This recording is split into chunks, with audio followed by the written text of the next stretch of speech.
the odds of you becoming wealthy are very low. And you might wonder, I want to make more money, but I don't know how. Start there. The conclusion you have when it comes to money is off. You assume something that's just not true. What if your whole life is being built upon, every decision you make is being built upon conclusions that are inaccurate? And that's why I love statistics so much, because statistics, if they're done properly, research, scientific research, is built on what I believe is the closest to the truth. Next Level Nation, welcome back to another very special, as always, episode of Next Level University, where we teach you how to level up your life, your love, your health, and your wealth. We hope you enjoyed our latest episode number 1249. You're either too easy on yourself or too hard. Today, for episode number 1250, are you telling yourself these lies? So as you can hear, maybe, I know I can hear it in my playback, my voice is a little bit off because I am somehow under the weather, but I am healing. Hopefully, that's what I'm hoping for. So if my voice is off or I cough at all, which I'll try not to do, that is why. So I've told this to you before, Alan. I don't know if we haven't talked about this in a long time, but I remember when I was younger, I would see somebody who had a perceived level of success, whatever that means, a nice car, a big house, a nice watch, whatever, go on a lot of vacations, all that stuff. And my conclusion that I would jump to is it must be nice. This person probably got lucky. Maybe this person inherited money. This person's super wealthy. I would jump to these conclusions. And if you're watching or listening, imagine this. If you see somebody that is constantly on vacation, what is the conclusion you draw? Is it they must have a really good job? Is it they must have a really easy work schedule or a flexible work schedule? Is it they married somebody or are dating somebody with money? Is it their family had a lot of money? Is it they're leaving so much potential on the table? What is the conclusion that you draw when you see somebody behave that way? That's really kind of what this episode is about. So I want you to think of it from the frame of, if you don't have the awareness to understand how somebody got the result that they got, or how somebody is living the way that they're living, you must draw a conclusion. And more often than not, those conclusions are just wrong because they're based on our own stories. They're based on our own limiting beliefs. They're based on whatever it may be. So I know somebody, I know like it's a secondhand person I know through somebody else. And every time you look at this person's social media, they are on a trip, a tropical island, wherever. It's always somewhere warm. There's always a beach, and they're always sipping nice drinks. The conclusion you might draw is, wow, that person has a lot of money. That person must have a really good job. That person must know way more than I do. When in reality, I know for certain this person is dating somebody who has a lot of money, and this person just takes them all over the world. Cool, nothing wrong with that. But the conclusion that they want you to draw is usually not the same conclusion that you're going to draw. So this will be a hyper-conscious episode, but it really is, how do you figure out your story and your limiting beliefs, and then how are those projected onto the lack of awareness when it comes to somebody else's results?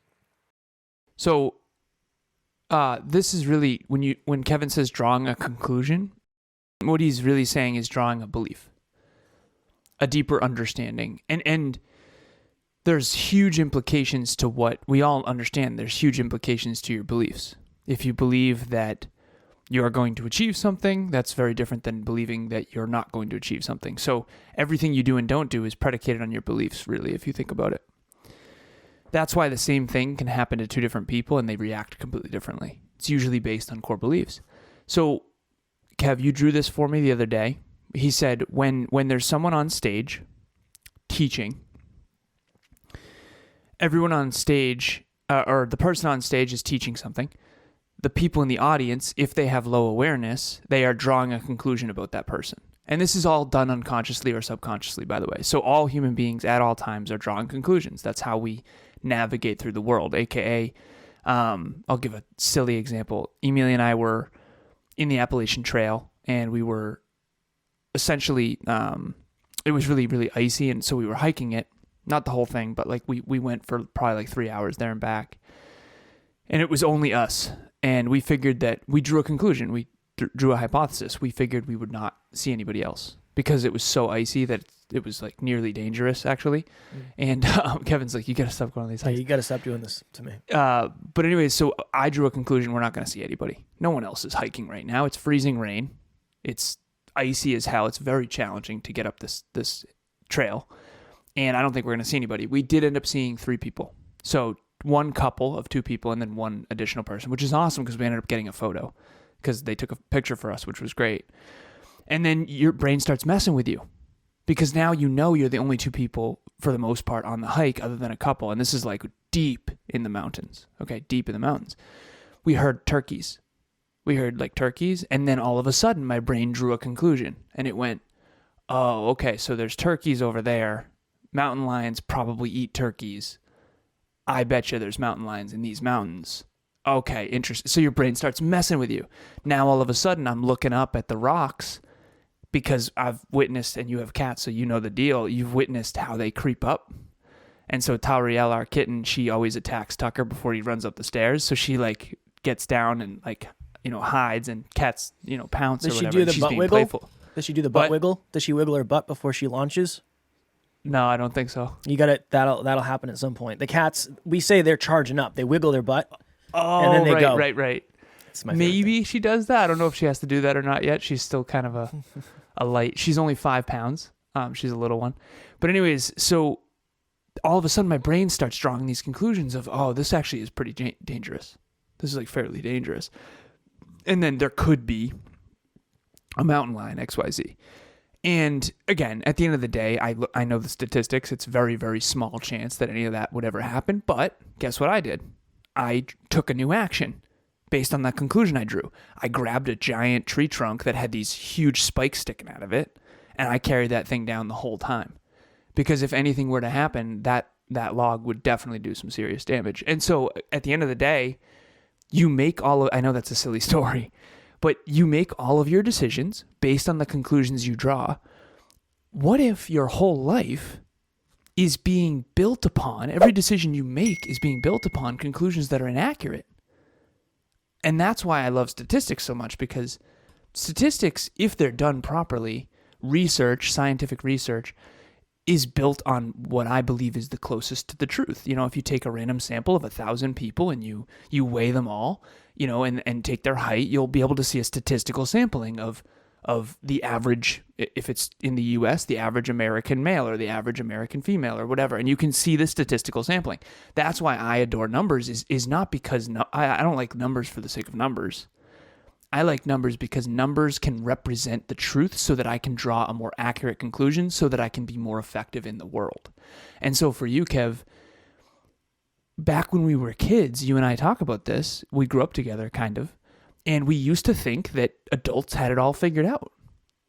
We used to think they knew what they were doing, and then you become an adult and you realize that a lot of these other adults didn't know much of anything in comparison. And understandable, there was no Google during their childhood, and so it's just this interesting episode.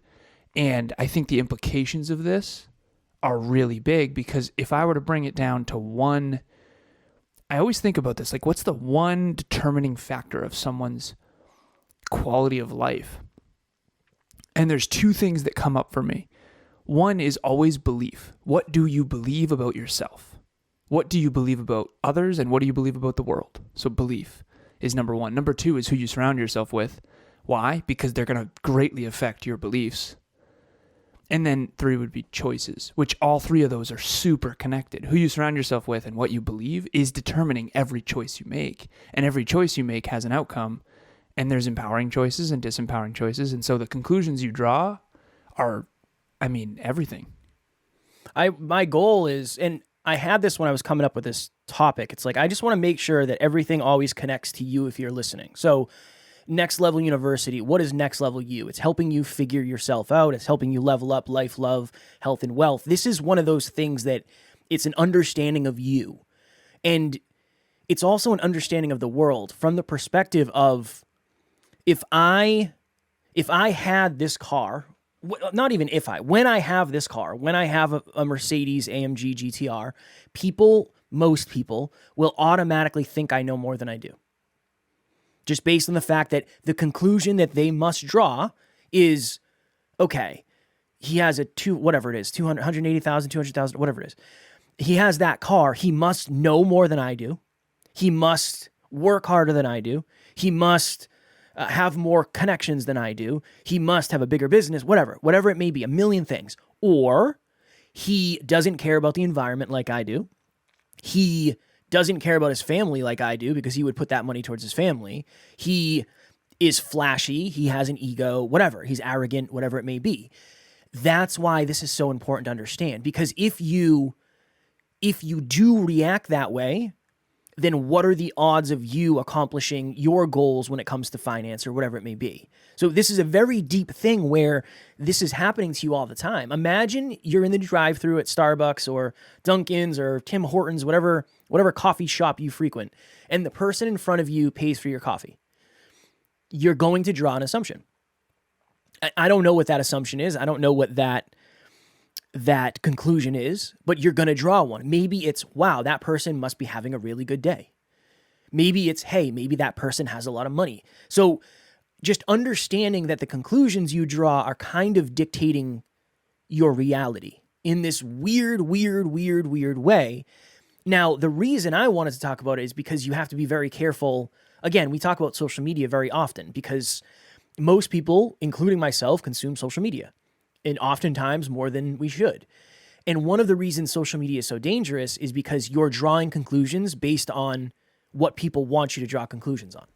Yeah, rather That's than why the it's so whole dangerous. truth. Yes. Yeah. It's like a movie, right? Right. When somebody puts together a movie, they set it up in this weird, potentially weird way where you're drawing a conclusion. Oh, Alan's the bad guy. Right. Oh, no, Alan's not the bad guy. Oh, later you figure out Alan's not the bad guy, but that's the conclusion they wanted you to draw. So that's a very powerful analogy. Damn right it is. I'm Seriously. not even functioning on all cylinders, and I still got it, baby. You still got it. I got it, baby. Did you ever hear, way back in college, we watched a little bit of the show Entourage. You ever seen it? I have never watched a single episode of Entourage because I remember when I saw the previews, I was like, there's just too much ego in that show for me. Oh, there's too much. Yeah, Couldn't it's too do much. it. Couldn't do it. Definitely. Good for you. Seriously, too much ego in that show. But there's one scene that's really funny. It says, don't worry about it, man. Tom Cruise, the guy's 5'6". They make him look like Yao Ming. And Yao Ming's like the tallest basketball player or whatever. 7'3", And that's the thing. The movies are literally showing you only the frame and only the picture and only the sound and only the music to have you feel certain emotions and have certain understandings. And they're all orchestrated to have you draw conclusions. And to Kevin's point on social media, and that's the dangerous thing, it's all orchestrated to have you draw a specific conclusion so that you can draw or take a specific action. And for some people, they're very integrity driven with that. And for other people, they're definitely not. Hi, my name is Tim Melanson, and I have a web development agency called Creative Crew Agency, and I'm also a podcast host of the Work at Home RockStar podcast. I met Alan a little over a year ago. He was a guest on my podcast, and we had an epic conversation, and I was just really impressed with his work ethic.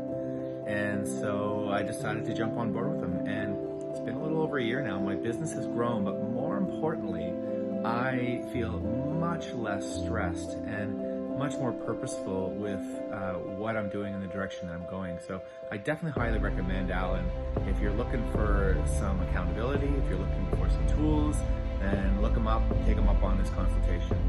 I think one of the things that I've struggled with most that I think is challenging to realize is that I don't think that I'm able to accurately understand what conclusions other people are drawing, particularly about me. And I think the reason why that is because I try really hard to draw conclusions based on data, and not based on what I'm shown. And I've tried to get better and better and better at that. But when I was a kid, I definitely didn't do that as much. Definitely not. And when you get older, that's the thing. For the listeners that are older, you start to realize that, that's not true. That's most likely not true. So someone with a nice car, for example, that they almost it's almost the opposite in some cases when they end up having actually less money. Yeah. And that kind of thing. And so I also want to rebut something you said earlier, Kev. So when you have your AMG GTR, $250,000 car, everyone will assume that you know more and that you are wealthy. I said most people. Not I said everyone. most people because I knew you would rebut that. Okay. Most people will assume you know more and that you're wealthy and that you are XYZ. That doesn't necessarily make it true. And what I wanted to rebut actually was this part. You actually will know more. And that's the interesting thing. Because, of course. I thought you were going to rebut with, I know you're, and not this, you wouldn't say this, but you're stupid for buying that. Like, I would look at you and be like, what an unintelligent use of money. And again, I'm sure you will to some degree, and we've already had that conversation of like, whatever, man. Yeah.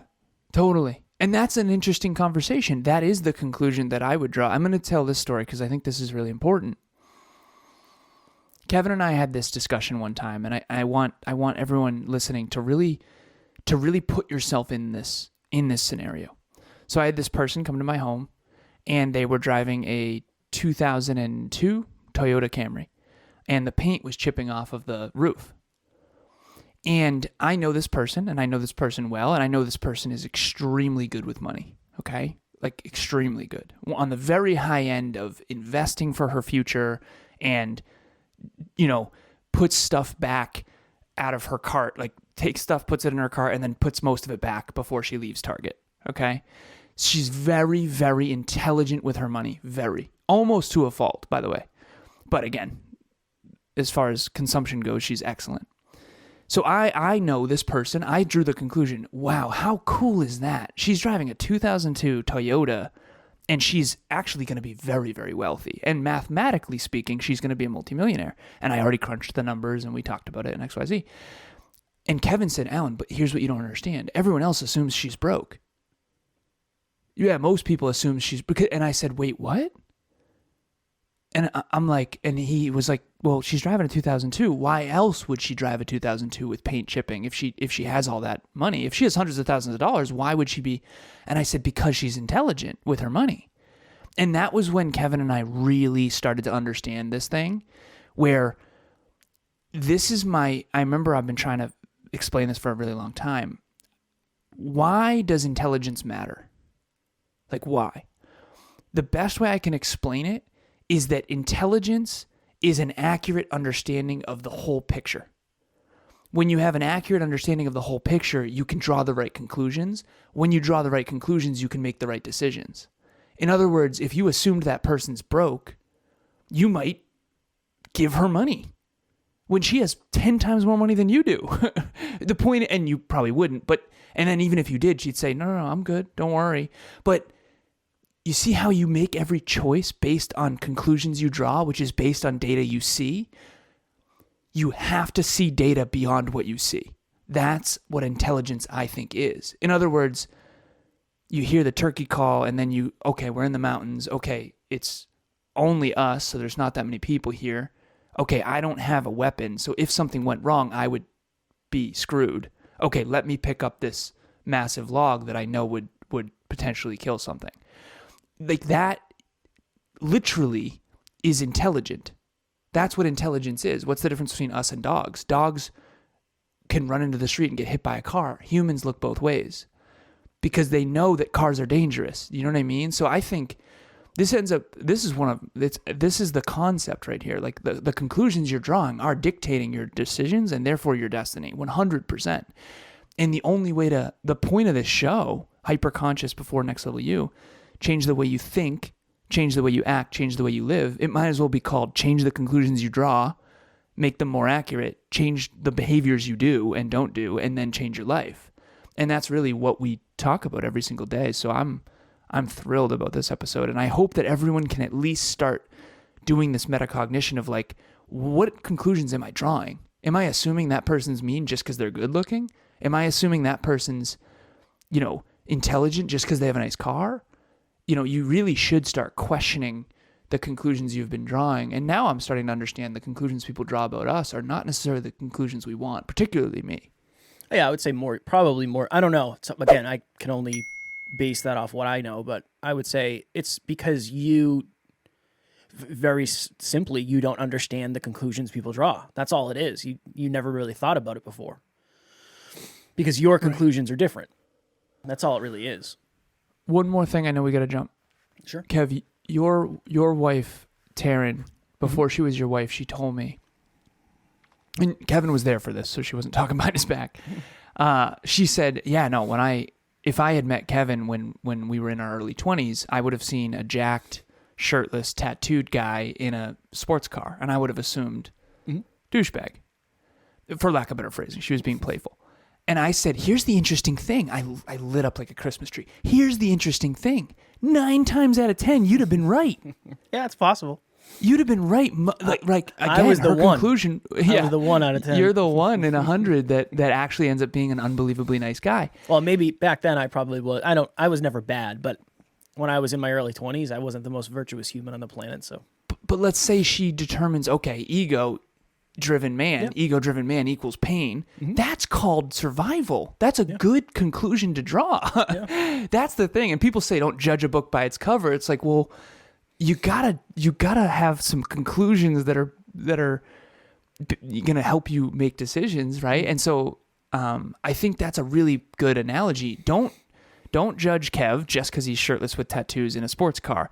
Don't draw crazy conclusions about his whole existence and he couldn't possibly be a nice guy. That's not what you should do. But you should have some conclusions of like, okay, he's probably a little bit drawn, he's into fitness and maybe he's a little bit more ego driven than, I don't know, a guy in a Prius, right? Or whatever. So that's but the even thing. that, even that is a, snap it's judgment. Like, it's no Snap matter judgment. what, you're going to make conclusions. You're going to draw conclusions. And I guess the whole theme of this for me is sometimes the conclusions you draw say as much about yourself as the people you're drawing, people, places, ideas, thoughts, feelings that you're drawing these conclusions from. It probably says more about you, not in a attack you way, but if you see wealth and you have a negative association to it, the odds of you becoming wealthy are very low. And you might wonder, I want to make more money, but I don't know how. Start there. The conclusion you have when it comes to money is off. You assume something that's just not true. Health, same thing. So there's so many people that assume the conclusion they draw is they see somebody who is very healthy and they assume, or very in shape, and they assume they know all about fitness. When in reality, sometimes you're just young. And when you're young, it's easier to be in shape. Just is. That's a law of the universe. It's just easier. So there's a lot that goes into this. I'm glad we did this one. Great episode topic, Kev. Hey, man, thank you so much. I've been putting, look, Next That's Level a Nation. conclusion I've drawn. Yes, I appreciate that. I am going hard on episodes. I want to create the most valuable episodes for you. That's my goal. That's my job, and that's something I take a lot of pride in. So, I'm just going to keep doing it. Research. Talk to the community, coaching, all that happy jazz. Next Level Nation. We had a call yesterday for Next Level Live 2023. We were talking with Amy L on the team, who is emceeing, and we were talking about the venue, and we were talking about the food, and we were talking about the experience, we were talking about the cameras, and all that happy jazz. So if you are local, if you are in New England or the surrounding areas, or you want to travel, please join us April 1st, 2023. Last year, we had somebody who drove, they thought the event was on Friday. They drove from New York to Worcester on Friday, realized the event wasn't till Saturday. They drove home to New York, and then they came back the next day. That's how committed this person was to Next Level Live at that point. So if you want to join us, please do. Everything you need to know is in the show notes, and we look forward to seeing you all there. So I told Kev when we jumped on the mics today before we started recording, I said I just saw someone else had downloaded our course from Next Level Live 2022. So if you're curious as to what that event will look like, or you want to come to the event but you can't because you're not local, that what we did in 2022 is a full course. It's Kevin, myself, 2 other speakers on stage. There's worksheets with it. It's really magnificent. So download that. The link will be in the show notes. Also, one more thing. So we do have a blog. I just want to start mentioning this more often. I'm about to come out with a 3rd blog, but basically we have 2 different blogs that are out, 2 different articles. One is how to fail your way to success. The other one is quantum goal setting. The link to both of those will also be in the show notes. Please check those out. They're probably a 10 to 15 minute read. It's a different way to communicate to you these concepts. And it's broken down in a way where you really can understand things at a far deeper level than what Kevin and I can articulate necessarily on the show. So there's also visuals on there and graphics and frameworks and stuff as well. So check that out. Next Level Nation, tomorrow for episode number 1251, Where's the Hole in Your Cup? So last weekend I had it was a very fulfilling weekend, but it was also a very draining weekend. So we'll talk a little bit about the difference between rest in recovery and reckless recovery. As always, we love you, appreciate you, grateful for each and every one of you. And at NLU, we do not have fans, we have family. We will talk to you all tomorrow. Please reach out.